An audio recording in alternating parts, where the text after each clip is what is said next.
Assalamualaikum warahmatullahi wabarakatuh. Baik teman-teman, kembali lagi dengan saya. Pada kesempatan ini, saya akan menjelaskan tentang statistika. Sebelumnya, perkenalkan nama saya Ali Abdul Halim Mahmud dengan NPM 2021511446 dari kelas 2020D Pendidikan Matematika Universitas Siliwangi. Baik teman-teman, sebelum kita memulai kepada materi, kita harus mengetahui dulu apa sih standar kompetensi dan kompetensi dasar dari materi tersebut. Oke, standar kompetensinya yaitu melakukan pengolahan data dan penyajian data. Dengan kompetensi dasarnya yaitu yang pertama, menentukan mean atau rata-rata, modus, dan median data tunggal serta penafsirannya. Yang kedua, menyajikan data dalam bentuk tabel dan diagram batang, garis, dan lingkaran. Nah, selanjutnya ada indikator. Dari indikator tersebut, yang pertama yaitu mengumpulkan data dengan mencacah, mengukur mencatat data dengan turus. Yang kedua, mengurutkan data tunggal, mengenal data terkecil, terbesar, dan jangkauan data. Nah, yang ketiga, menentukan rata-rata, median, modus, data tunggal, serta penafsirannya. Yang ketiga, menyajikan data tunggal dalam bentuk tabel, diagram batang, garis, dan lingkaran. Dan yang terakhir, membaca diagram suatu data. Selanjutnya ada pengertian data dan statistika. Data merupakan kumpulan datum, di mana data merupakan fakta tunggal. Contoh, ibu guru meminta Ani untuk mencatat warna kesukaan dari 6 orang siswa secara acak. Hasilnya adalah sebagai berikut. Nah, teman-teman bisa lihat pada tabel berikut. Nah, di sana ada warna biru merupakan warna kesukaan seorang siswa. Fakta tunggal ini dinamakan sebagai datum. Sedangkan untuk hasil keseluruhan pencatatan warna kesukaan siswa dari 6 orang siswa disebut data.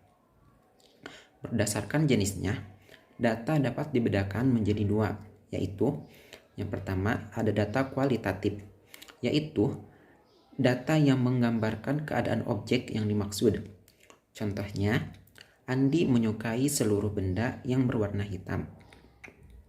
Yang kedua, ada data kuantitatif, yaitu data yang berupa bilangan dan senilainya dapat berubah-ubah.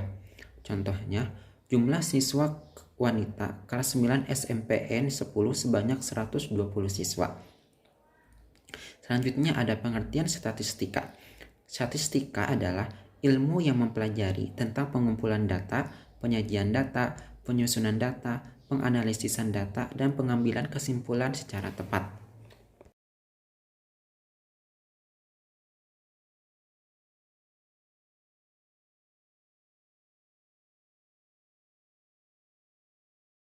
Selanjutnya ada populasi dan sampel. Populasi adalah seluruh objek secara lengkap yang diteliti yang mewakili sifat-sifat tertentu. Sedangkan sampel adalah bagian dari populasi yang memiliki sifat-sifat cukup mewakili sifat-sifat yang dimiliki populasi. Contohnya, data tinggi badan seluruh siswa kelas 9 SMP. Nah, di sana ada populasinya yaitu seluruh siswa kelas 9, sedangkan sampelnya adalah siswa kelas 9. Nah, selanjutnya ada penyajian data dalam bentuk tabel. Nah, teman-teman perhatikan data tentang rasa permen yang disukai siswa yang terdiri dari 20 siswa. Nah, di sini ada tabel. Teman-teman bisa lihat di dalam sini. Itu merupakan penyajian data dalam bentuk tabel. Selanjutnya ada penyajian data dalam bentuk diagram. Nah, yang pertama ada diagram lingkaran. Contohnya, diagram lingkaran dari data rasa permen yang disukai 20 orang siswa. Nah, teman-teman bisa lihat di sini ada diagram lingkaran dari data rasa permen yang disukai 20 orang siswa. Yang kedua, ada diagram batang. Contohnya, diagram batang dari data rasa permen yang disukai 20 orang siswa. Teman-teman bisa lihat juga di sini ada diagram batang dari rasa permen yang disukai 20 orang siswa. Nah, selanjutnya ada materi mean atau rata-rata, kemudian ada median atau data tengah, dan yang terakhir ada modus atau data yang sering muncul. Nah, yang pertama adalah min atau yang biasa kita sebut dengan rata-rata. Rumus dari rata-rata adalah jumlah data dibagi banyaknya data. Contoh, rata-rata buah mangga yang terjual selama 15 hari dalam kilogram adalah yang pertama ada 8, 10, 9, 8, 7, 4, 5, 5, 7, 4, 5, 9, 10, 6, dan 3. Nah, berapa rata-ratanya? Nah, cara penyelesaiannya yang pertama yaitu kita jumlahkan dulu data tersebut, yaitu 8 ditambah 10 ditambah 9 ditambah 8 ditambah 7 ditambah 4 ditambah 5 ditambah 5 ditambah 7 ditambah 4 ditambah 5 ditambah 9 ditambah 10 ditambah 6 ditambah 3 sama dengan 100, kemudian dibagi banyaknya data. Nah, banyaknya data itu ada 15, jadi 100 dibagi 15 sama dengan 6,67, atau kita bisa membulatkannya menjadi 7. Jadi rata-rata buah mangga yang terjual selama 15 hari adalah 7 kilo. Selanjutnya ada median atau nilai tengah. Contohnya, 8 siswa kelas 9B dari suatu kelas akan diteliti nilai matematika untuk keperluan sekolah. Nilai matematika dari 8 siswa tersebut adalah 78, 60, 66, 94, 82, 80, 70, dan 76. Berapakah nilai tengah dari data tersebut? Nah, cara penyelesaiannya, yang pertama, kita mengurutkan dulu nilai data dari yang terkecil ke yang terbesar. Nah, kita urutkan dulu menjadi 60, 66, 70, 76, 78, 80, 82, dan 94. Kemudian, menentukan nilai tengahnya. Rumus median yaitu N ditambah 1 dibagi 2. Letak mediannya yaitu 8 ditambah 1 dibagi 2 sama dengan 9 dibagi 2 yaitu 4,5. Maka nilai mediannya atau data tengahnya berada di urutan keempat dan kelima, yaitu angka 76 dan 78. Jadi mediannya adalah 76 ditambah 78 dibagi 2 sama dengan 77. Selanjutnya ada modus atau data yang sering muncul. Modus adalah data yang mempunyai frekuensi tinggi. Contohnya, berikut ini adalah nilai matematika 10 siswa yang diambil dari suatu kelas, yaitu 78, 56, 66, 70, 48, 82, 80, 70, 76, dan 70. Berapakah nilai modusnya?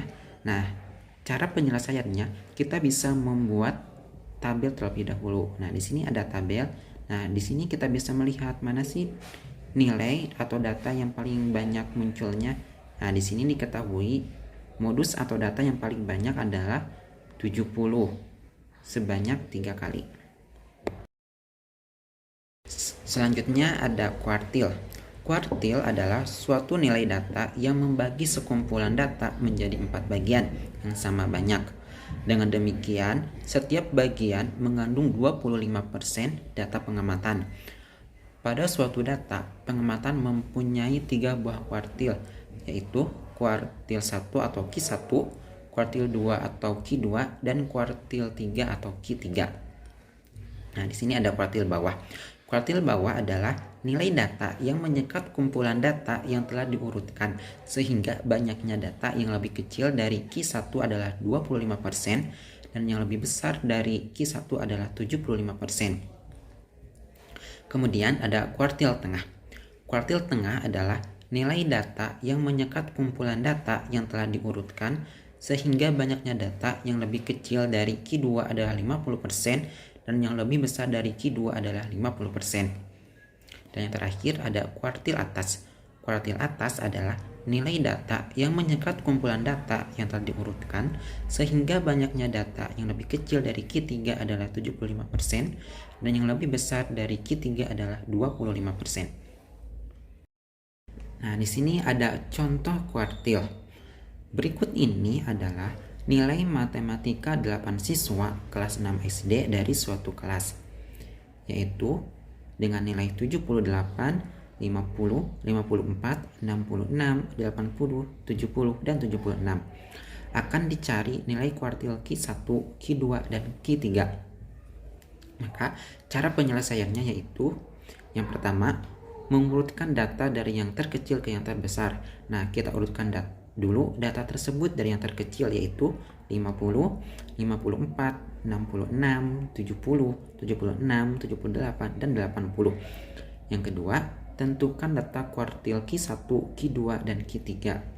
Nah, untuk Q1 adalah N ditambah 1 dibagi 4 sama dengan 7 ditambah 1 dibagi 4 sama dengan 2. Untuk Q2 sama dengan 2 dikali N ditambah 1 dibagi 4 sama dengan 2 dikali 7 ditambah 1 dibagi 4 sama dengan 4. Nah, sedangkan untuk Q3 adalah 3 dikali N ditambah 1 dibagi 4 sama dengan 3 dikali 7 ditambah 1 dibagi 4 sama dengan 6. Maka nilai kuartilnya yaitu Q1 data di urutan kedua yaitu 54, Q2 data yang berada di urutan keempat yaitu 70, dan Q3 yaitu data yang berada di urutan ke-6 yaitu 78.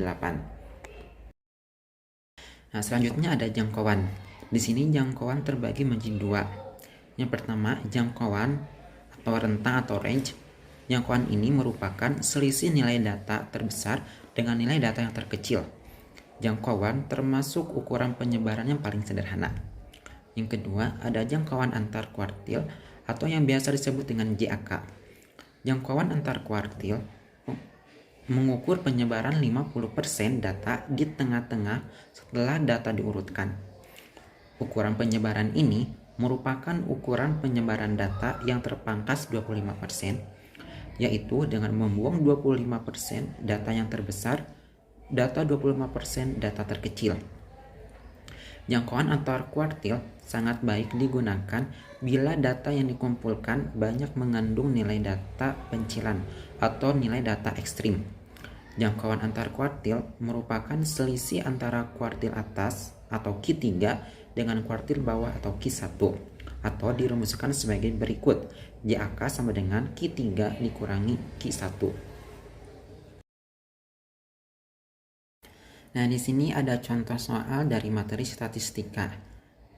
Nah, contoh soalnya yaitu jika min atau rata-rata dari data 8, 10, 6, 7, 12, 5, 3, dan X adalah 8, maka nilai X adalah, nah, penyelesaiannya yaitu diketahui datanya yaitu 8, 10, 6, 7, 12, 5, 3, dan X dengan rata-ratanya 8. Yang ditanyakan berapa nilai X, maka 8 sama dengan 8 ditambah 10 ditambah 6 ditambah 7 ditambah 12 ditambah 5 ditambah 3 ditambah X per 8. 8 sama dengan 51 ditambah X per 8. 51 ditambah X sama dengan 8 dikali 8. 51X sama dengan 64. X sama dengan 64 dikurangi 51. X sama dengan 13.